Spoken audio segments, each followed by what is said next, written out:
I win this coach of the year and I got my props. And I feel good. I feel like I know what I'm doing, you know, and guess what? That lasts for like 2 days. And then you wake up one day again and I'm like, holy smokes, I'm the same lost, jacked up dude I was 2 days earlier. Nothing's changed. And then, okay, here it is. Well, I just need to be a head coach. I just need to have my own program. That's what it is. I need to be the boss. And then I get the head coaching job at Virginia. And here's talk about the recipe for disaster. I'm the youngest head coach in the country. I've only been married a year. My daughter, my first child, is 3 days old. And I inherited a program that was in shambles at the time. And it was really, really struggling at the time. So you got a recipe for disaster. You got a young punk who thinks he knows everything, who thinks he's the gift, inherited a program that needs to be completely transformed from the inside out. So here's the awesome part of that story, though, is that year, that first year at Virginia was the worst year ever in terms of my personal life.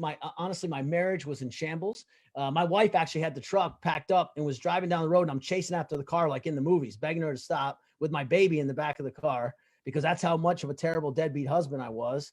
I don't even remember the first year of my daughter's life. People would show me pictures of her and I honestly would tear up because I didn't know where. I'm like, I wasn't there.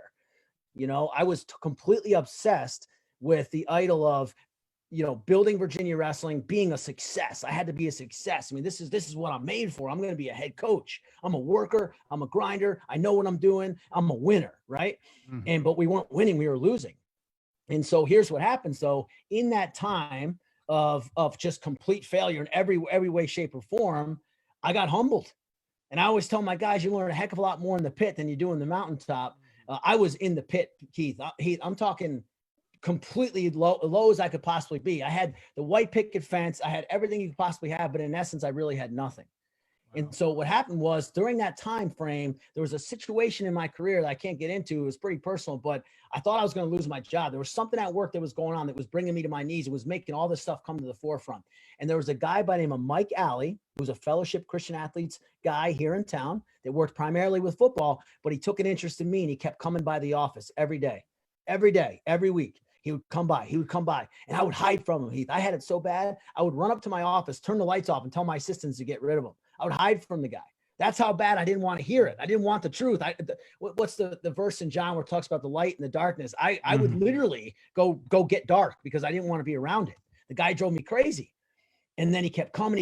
And sure enough, there was that one moment where I finally was so low that I'm like, well, I'm going to listen to him. And so I sat down on my couch with him right in my office, and the guy shared the gospel with me. And he started planting seeds. And I would go home and I would talk to my wife about it. And my wife's like, you idiot. I've been telling you this for 3 years. I hear that often. Yeah. She's like, my sister and I, we've been trying, they had been witnessing to me for years and I wouldn't listen to them. I had all the answers too. He's like, what about the guy in Iran who's never heard the gospel? What about this? And what about the Inquisition? I mean, you know, things that we all say, right? Or that people say, excuse me. I don't say everybody. But, and what happened though was there's two things. The love that my wife and her sister had for me, the fact that they loved me that much, tears coming down their face while they shared the gospel with me. I didn't get it. I was like, man, they love me just because they love me. It's weird. I'm not doing anything good for them and they still love me.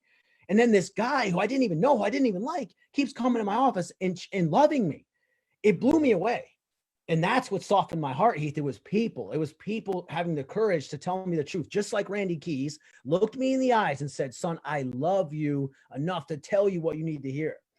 Wow. And so that guy kept doing it. And my wife and I finally listened to my wife and I started asking her questions. I said, well, how do you pray? What do you do?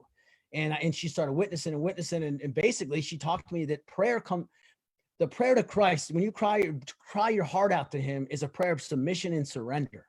That's right. It doesn't matter what you say. That's what matters.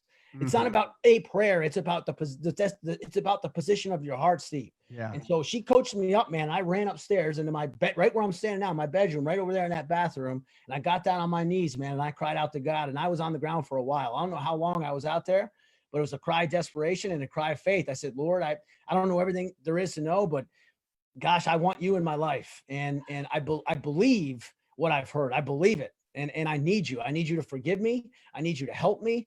And so when I got up off that floor, something was different in my life. And over the next course of the next, I think, month, what happened is now that Bible that had been sitting on the dresser next to the bed, now when I opened up, my mind was illuminated. The words started to make sense. The Bible started to speak to me more and more and more. And then it's again amazing how God, the people he puts in your life. One of my volunteer coach, Josh Walker, goes, Steve, I want to invite you to church. You're going to love this church. The pastor's a wrestler.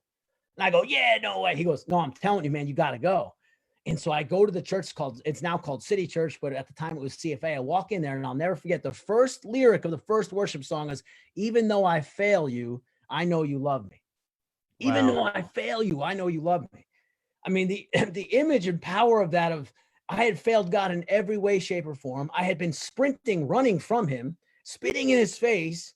And even though I failed him, I know he loves me. And that I just lost. I mean, I'm crying in the pew, the row, and I look over. My wife's already got her hands up. She's going crazy. I'm like, what is happening right now? I never seen anything like that. I never seen anybody put their hands up before. I'm like, what is going on? But I'm like, this is awesome. Like, you know, and so a couple weeks after that, Pastor Pete, who's now our team chaplain and a really close friend of mine, but at the time I didn't know him from Adam, and he gives this sermon on the cross, and it focused on what Jesus did on the cross, why he did what he did, and what it means to me. And it was the power of the cross that changed everything. All of a sudden, I'm not kidding you, man. It was like the light, my eyes, I could see it. I could feel it. I knew exactly what it was. And man, I went all in. He did the prayer, the sinner's prayer. I was like, yes, I'm like running to the front. I'm like, I want it, you know? Yeah.